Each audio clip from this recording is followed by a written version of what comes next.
Today we will learn about light reflection and refraction.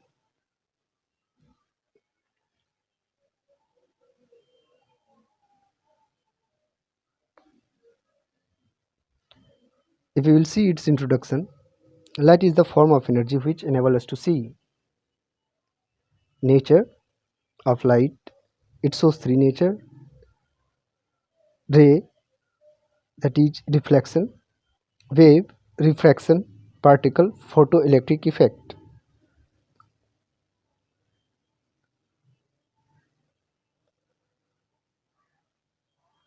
Reflection: when the light falls on an object, then it is bounced back. This phenomenon of light called reflection of light. Incident ray which strikes the surface, called incident ray. Normal, perpendicular drawn on the point of incidence, called normal. Point of incidence is what? It is the point where incident ray strikes the surface. Reflected ray, the ray which is sent back after striking the surface.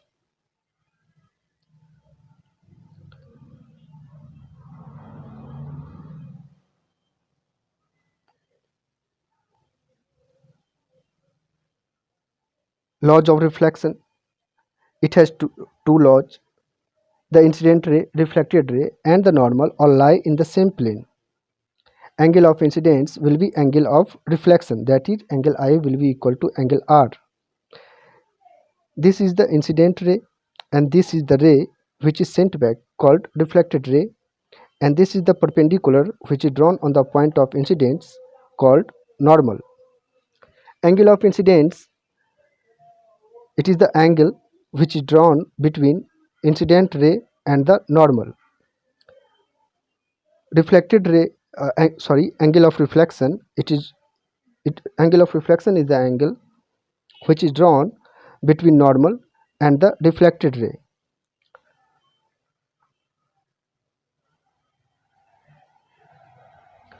Characteristics of light: speed of light, that is denoted by c, equals to lambda into mu, where lambda is the wavelength and mu is the frequency.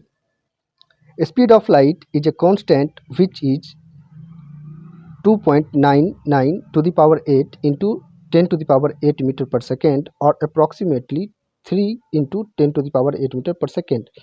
Here it is written wrong. When I will upload the PDF of this lecture, it will be corrected.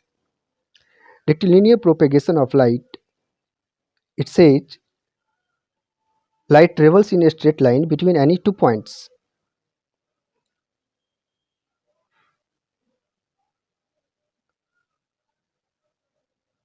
Fermat's theorem. According to Fermat's principle, light travels between 2 points along the path that requires the least time as compared to other nearby paths. Second is what? It says one can derive the law of reflection. That means angle of incidence will be equal to angle of reflection, and law of refraction. Both can be derived from the Fermat's principle.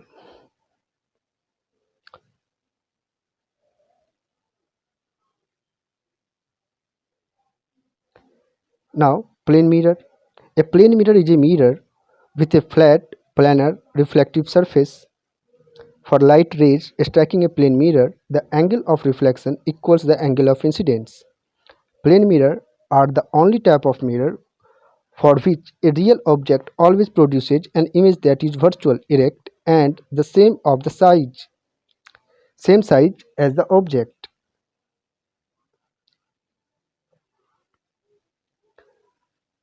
These are the some important terms related to a spherical mirror. Spherical mirror are of two types, that is concave and convex. Spherical, if we will see the definition of a spherical mirror, then a mirror which has the shape of a piece cut of a spherical surface. These are of two types, concave and convex. This is the concave mirror and this is the convex. In concave mirror, the reflective surface is this side, and in convex mirror reflective surface this side, means in concave mirror reflective surface is inside and concave mirror the reflective surface is outside.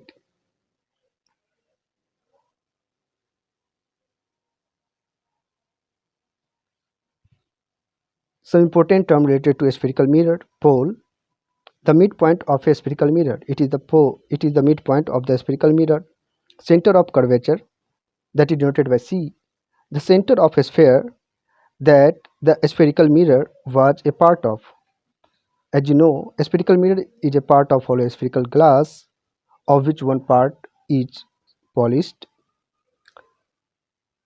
Therefore, it must have a center, and its center will call center of curvature.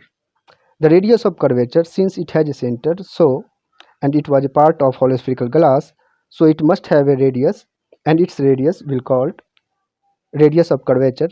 The distance between the center of the curvature and the spherical mirror, this radius will intersect the mirror at the pole, that is noted by P. Pole, I have already told you, pole is the midpoint of a spherical mirror. Now here you can see this is the pole and this is the focal point and this is the center of curvature. The distance between P and F called focal length. Distance between P and C will called radius of curvature.